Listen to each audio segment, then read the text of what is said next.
In the weeks before Rio de Janeiro hosted the 2016 Olympic Games, there was a crescendo of negative predictions. People said the bay was too polluted for the water sports. They said there would be a swarm of mosquitoes laden with the Zika disease. There would be terrorist attacks and a crime wave. None of these things happened. Instead, the Games went swimmingly.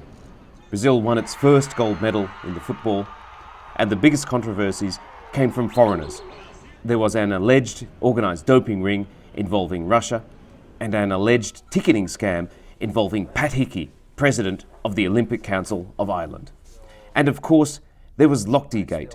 The US swimming medalist Ryan Lochte and his teammates were alleged to have lied about an incident in which they vandalised a petrol station toilet.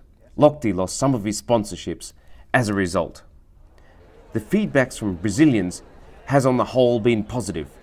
Analysts say that most were happy at first not to have been embarrassed by the implementation of the Games. Now many are basking in the success of the Olympics.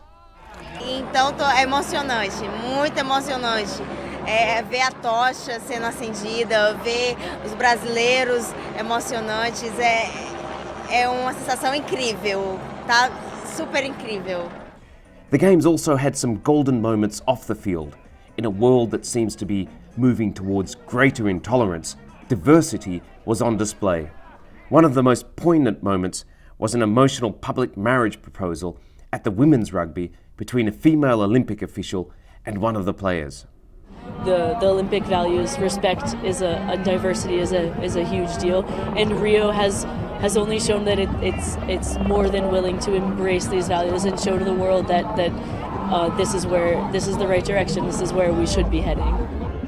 But no Olympics or any other sporting event will be able to solve Rio's or even Brazil's deep social problems, which include huge levels of inequality.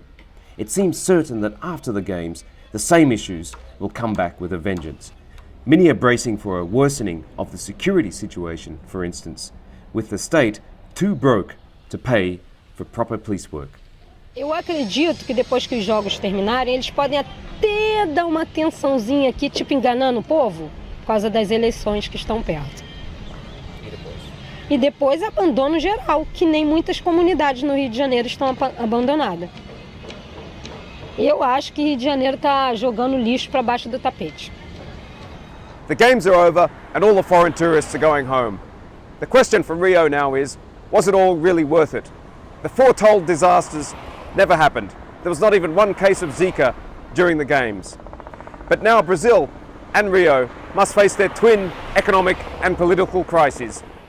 Indeed, the attention in the Brazilian media is already turning to what one analyst put as the real Games, the impeachment of left-wing President Dilma Rousseff. The Senate is expected to conclude this long drawn-out process in the coming 1 or 2 weeks. Rousseff will be replaced by interim President Michel Temer. An old Brasilia insider, Temer will now find himself in the hot seat.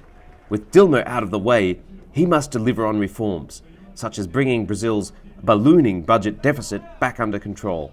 He must also find a way to recuperate an economy suffering from deep recession.